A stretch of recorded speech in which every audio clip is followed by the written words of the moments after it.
Alright, welcome back to the virtual cabin of the Friday the 13th game for Let's Grumble. We're back. We're back indeed. We did a lot of research. Yeah, a lot. Because we could not figure it out on our own. And we're pretty smart people, too, and even we're stumped. Yeah, I kind of get the idea behind how we're supposed to get this phone number, but I don't even think the people who found the phone number know how they got the phone number.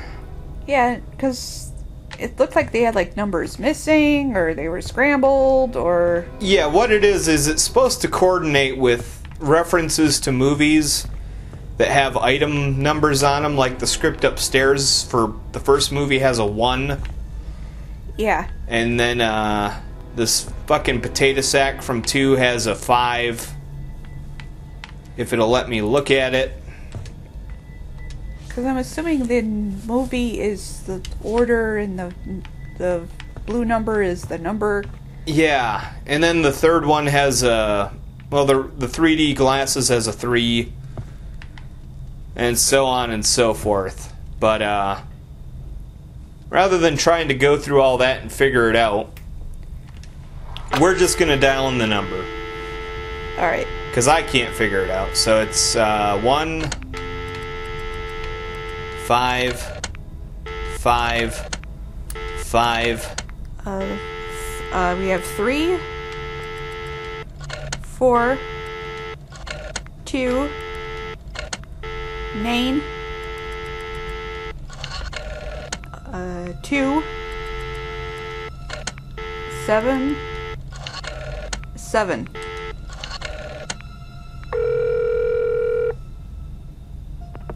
Who is this? Where is my boy? Not here. Alright. And that is that. Secret patch. And more stuff about the developers getting licensed, blah, blah, blah. Yeah. I'm sorry, folks. I know it's so cheap. Oh, no, it's down here. I know it's so cheap looking it up online, but, I don't think I would have solved that in a million years. In fact, I still have yet to find anyone on Reddit or anywhere online that actually has a concise explanation on how exactly they figured that out. Alright, secret patch. Wes Keltner never dreamed he'd get the phone call that the Friday the 13th license would be granted to Gun Media. We sort of assumed we'd make Slasher Volume 1 Summer Camp as this sort of homage. And thank you. And then maybe later someone would give us a call, some Hollywood tape. But we really weren't banking on that. It was just make the best slasher experience we can. Well, that turned out for the good for everyone, I think. Whoa. Secret room. Damn phone ringing again. Well, the wall moved. Oh, there's the door. Keep door closed. Not today. Well, the phone's ringing. Oh. Ah, yes. We made it. Spooky, creepy basement. Congratulations on completing the virtual cabin. In the future, we might update the space to reveal what's behind those 2 curtains. But Nope. for now, we just want to say thank you for playing and invite you to stay as long as you would like. What's in the newspaper? Blood-soaked newspaper. In addition to decapitating Pamela Voorhees, Alice, played by Adrienne King, has the honor of being one of only a few characters who make an appearance in more than one Friday movie, albeit briefly.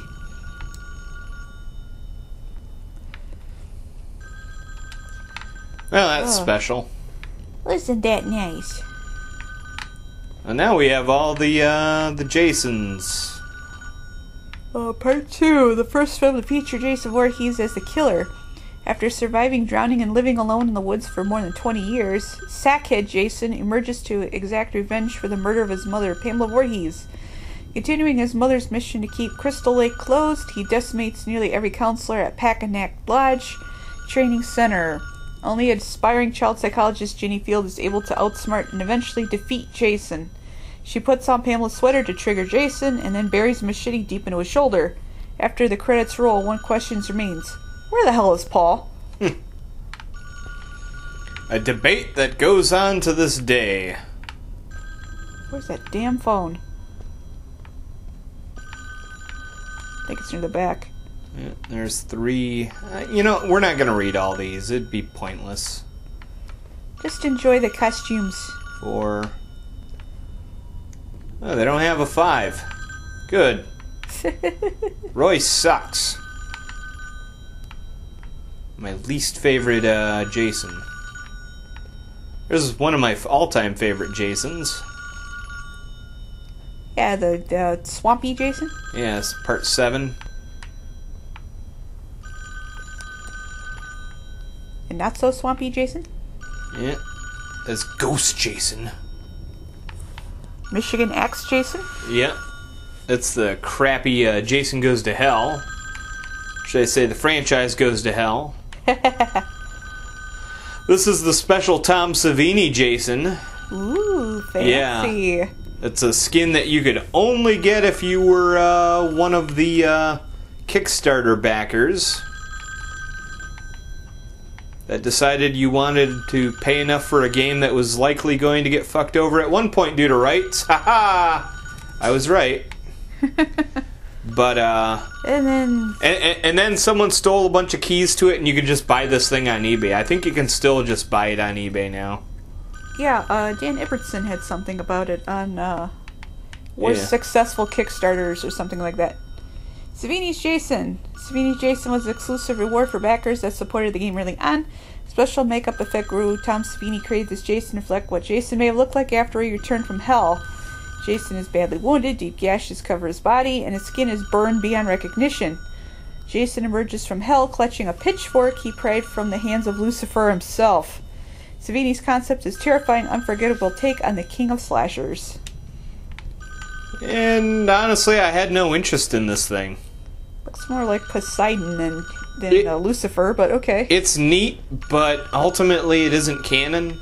True. And I don't know. I mean, granted that it was created by Savini, that kind of gives it some weight, but I don't care. Oh, this goddamn phone. Okay, I will answer the goddamn phone. Hello, Domino's Pizza. You can bring him back, you know. There's always a way.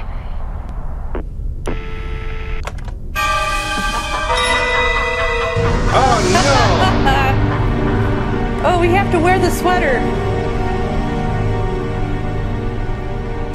Well, that was quick. Virtual cabin completed. Hooray! But that's not all. No, it isn't. Nope, because there is more to the virtual cabin. Yep, that's only part 1 of the... Bleh. Yeah, go figure. Yeah, we're 4 episodes in, and we're just starting to get to the next part Looks of it. Looks like she looked into the Ark. Huh? Looks like she looked into the Ark. Don't look, I think that's supposed to be Chad. I know, because of the sweater. But because of the way his hair is, it looked... Yeah. I totally misgendered Chad. I'm sorry. My apologies. Twitter will never forgive you. Oh, well. I've said my penance. Oh, here we go. New Game Plus added. Alright, we're back in the beginning. Okay. No, still locked. I'm still here. Yeah, we know. Sock near the door. Kitchen's still a mess. Down to the creepy old basement with all the Jasons.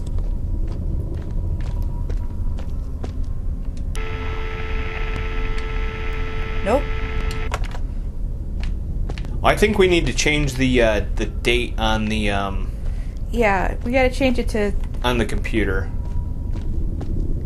I remember the year 79, but I don't remember the date. Well, if it's 79, it's going to be June 13th. Ah. Which, funnily enough, was not a Friday. Funnily, huh? Funnily. Funnily. Alright, change date. So we want... Actually...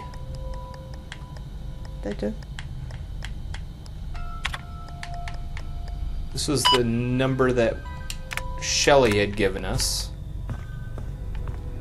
And now the phone's ringing again.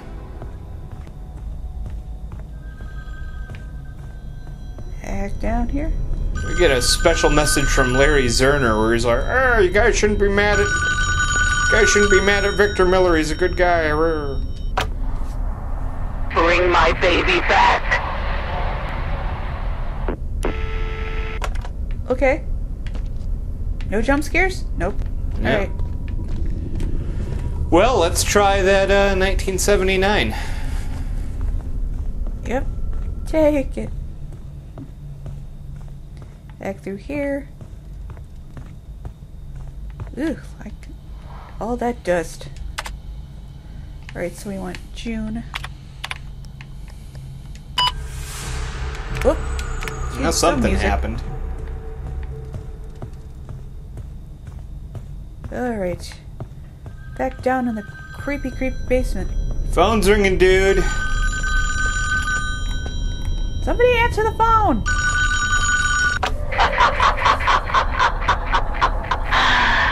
You should have been watching him.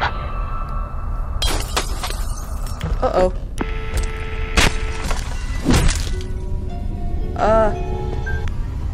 Hi! Hello?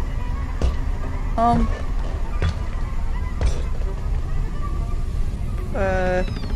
happened?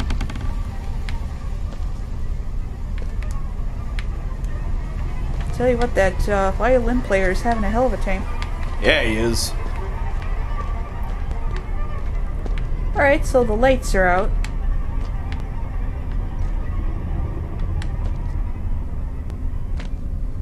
Oh, What did Jay... part 3's out. Have any of you guys seen him? Nope. Jason, you're not supposed to talk. Oh.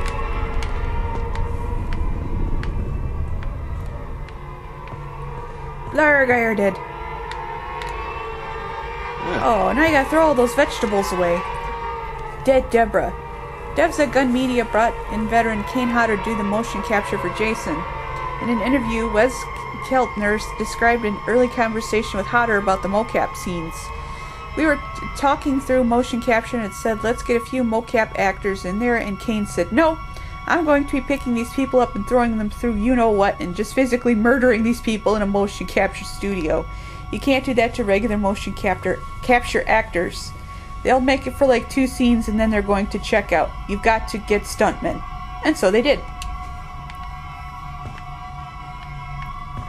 Yeah, considering that one tidbit about Kane Hodder and the frickin' baseball bats with the dummies, yeah, I wouldn't want to be using real actors either.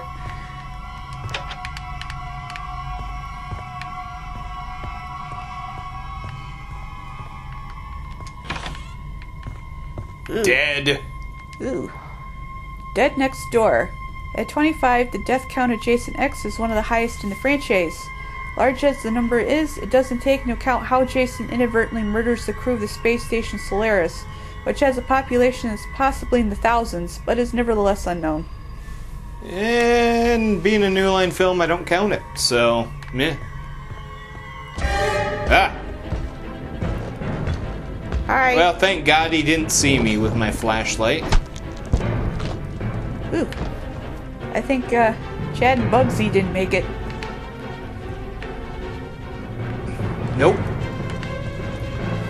Yep, and our old friend in the living room ain't doing too hot either. Locked. We'll confuse him with the radio. Well, now you know the virtual cabin goes a little deeper than we let on. There are quite a few puzzles, well, more like secrets left to discover.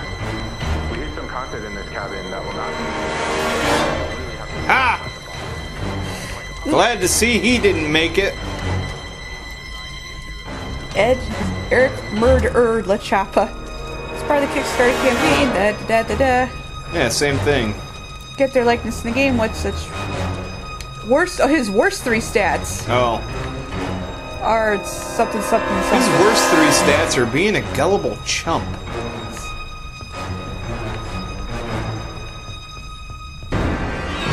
Oh no, not Chad. Not Bugsy.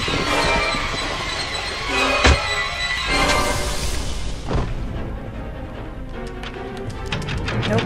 That door's never gonna get open. Oh, thank God the spider's still safe. Yep. Remember, Jason doesn't hurt animals, just humans.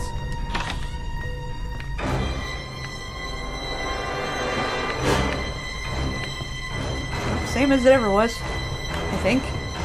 Pretty much. Well, we can't call Tommy. Nope. Murdered.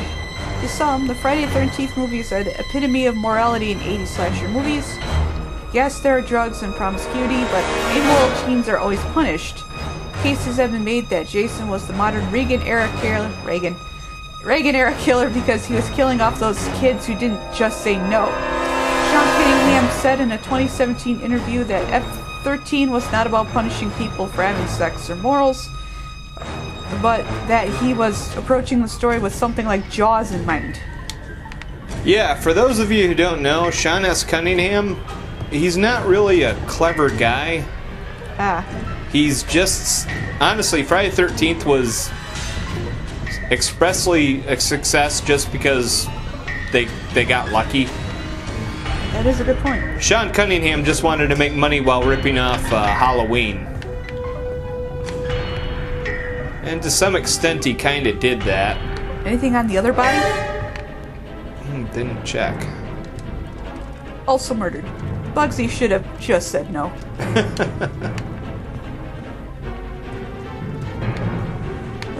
Well, now what? That is a good question.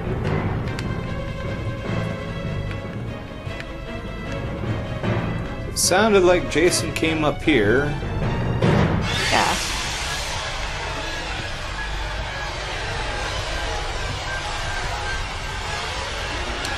But there's really nothing out of the norm up here. Some jeans on the floor. They forgot to pick up their dirty clothes.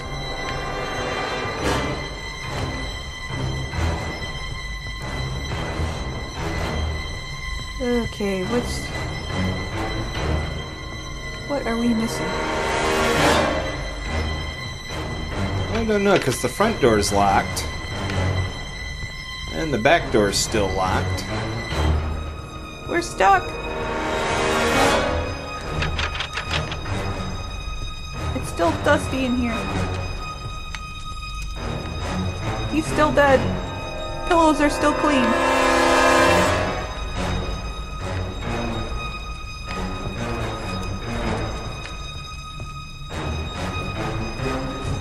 Hey, you out there! Hi. There's a car. There's something on the computer I have to do. It's always the computer.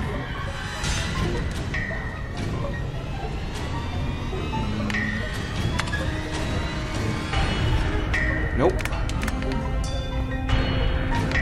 Changing dates isn't going to save us now.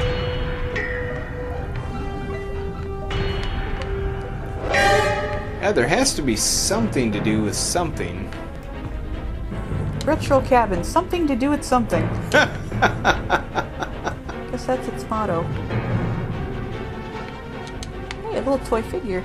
Hey, that looks like, oh, I can't remember the character's name from He-Man, but, Ram Man or something like that. That sounds about right.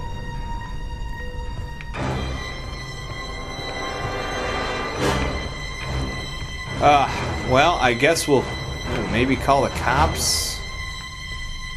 Yeah, I don't know what else we can do. You want to do an intro? Hello.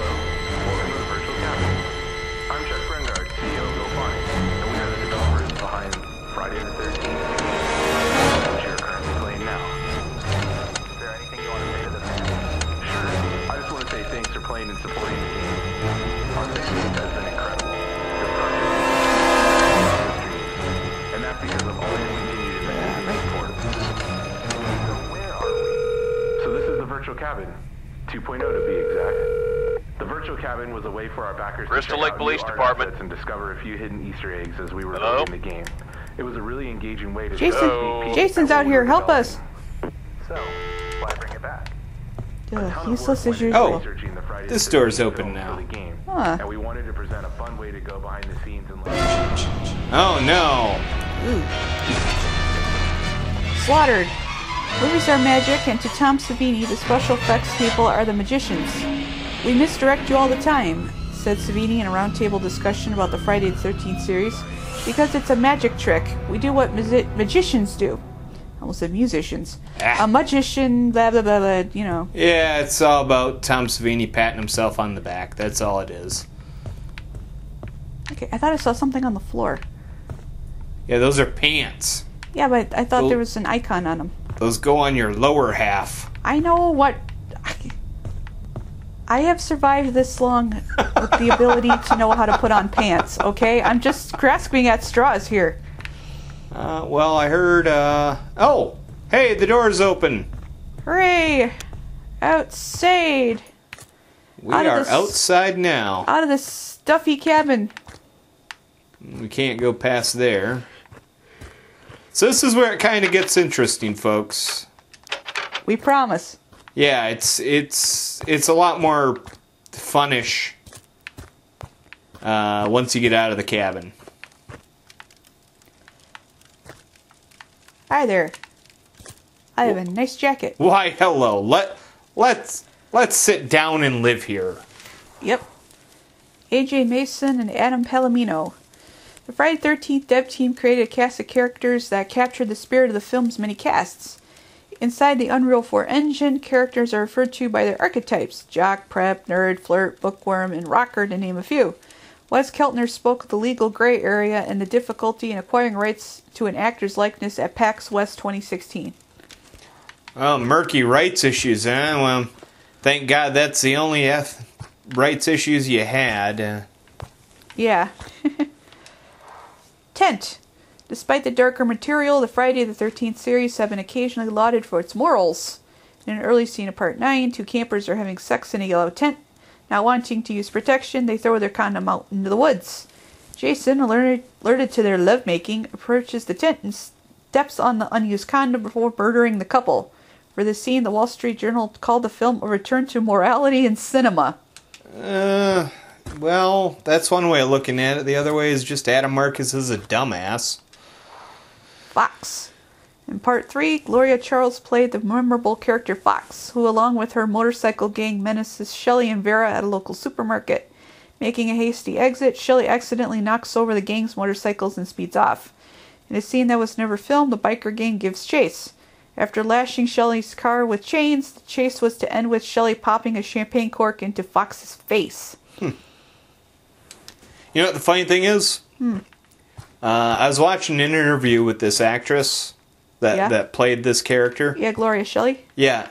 She was saying something along the lines of, like, that is not at all like how she is in real life. Oh. In the scene where, like, she is, like, confronting the gal in the restaurant, or the story talk, or the store about her rubber. Yeah. She's, like, really embarrassed about it, and... Oh. Mechanics.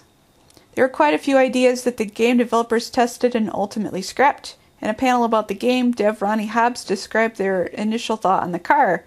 Early on in development, we had this idea where Jason could do something to the car. The problem is that that's the first thing he does. If you know you can break the car, Jason goes there immediately and breaks it. And then are the physics involved. If you've played our beta, you saw how funny the car physics were. The cars would end up on top of houses and trees. They would go flying into outer space.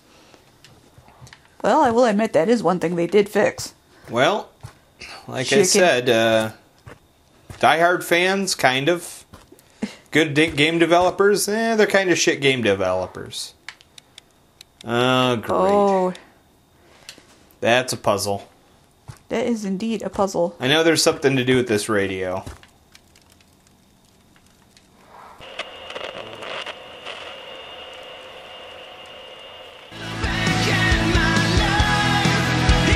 Watch this all be copyrighted music. that is. Yes, I can guarantee that's copyrighted. That probably is.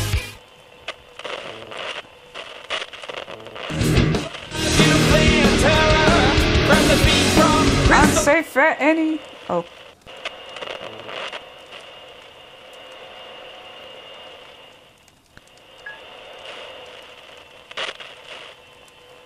Hear something?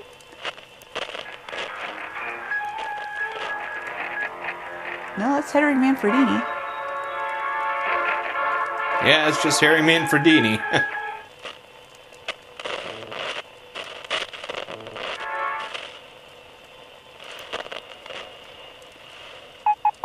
Oh.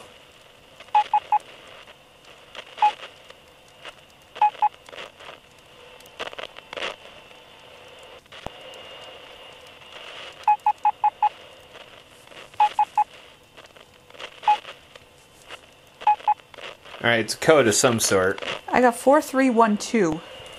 4312?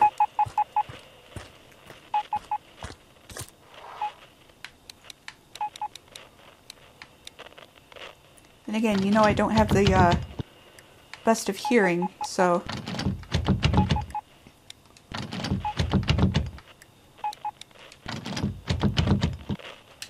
Alright, 4312 did not work.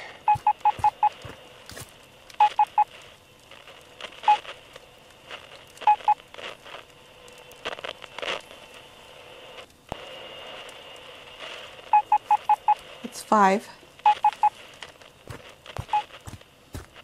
Let's try 5. Oh, there as we go. one off. Ah! Ugh. Well, it's one way to preserve it, I guess. Oh, sweet. We can take her head. Got your head. Pamela's head. In that word of part 2, the protagonist, Ginny, is being chased by Jason when she stumbles upon his shack in the woods. Barricading herself inside, Ginny finds a shrine to Miss Pamela Voorhees, complete with candles, her gnarled sweater, and decapitated head, played by actress Connie Hogan. In an ending that was ultimately scrapped, Pamela's head was to come to life and wink at the camera. Bang your head. Yes. Yes. Nope, not No. gonna do it. Wouldn't be prudent. No. No. No. Stop doing that, Jason. You gotta get off the counter. Come home to Mommy, Jason. You know the way. I do.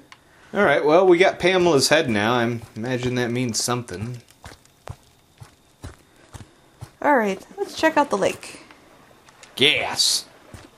Gas in a display case. Alright. Oh, there's something in the canoe. Gas in an elevator. Canoe. In the famous end of Friday the 13th, Alice takes a canoe out on Crystal Lake. There she has a rather startling encounter with a young seaweed-covered Jason Voorhees. If the special effects look real, it's because they were. According to Ari Lehman, who played Kid Jason, Tom Savini dredged up part of the pond to cover him with real muck and mire. I met Ari Lehman. Hell of a nice guy. Yeah, we talked about that in an earlier episode. Did we? Yeah. Oh, okay. He autographed a machete for us. Fuck you, Tommy Chong. Water effects. Pouring rain frequently drenches the last half of a Friday the 13th film. Some actors have found the constant night shoots and rainy conditions a hardship. Some have found a silver lining. Melanie Kinnaman was grateful when they turned on the rain because at least she looked good wet. Too bad we can't throw you in the water. Swoosh. So tell me about when you were making the game. Did you have any weird glitches or strange bugs that you found? Yes, a Late lot. in Moving on. development, we had this bug. We swore it was like the spirit of Jason coming into the game or something. But sometimes during a match, these invisible holes would generate. Well, the and if simple-minded you are managed to fall often through fooled it, like you'd that. end up in this weird, untextured area of the map. It was not like an area we physically created, but made of bits of our assets. Eventually, you'd be shot up high into the air and killed by Jason in the sky. Luckily, we were able to get it out before CERT, but it was a tough one. How were you able to find it? We had this debug code that would show us the holes in the map. That helped us hunt them down. What was the debug code? You know, it's the same code everyone uses when they need to input a secret code in a video game. I mean, just remember back when we were kids. It's probably better for legal that way. Konami code. Yeah, it's totally the Konami code. Boat. I'm not gonna bother reading that. Oh. In the denouement of part 2, it was Well, a boat. I can't use Jason's mother's head to start the boat. I hope not. That'd be weird, and it definitely wouldn't be canon. Just imagine putting her head up to it, and she's all like, well,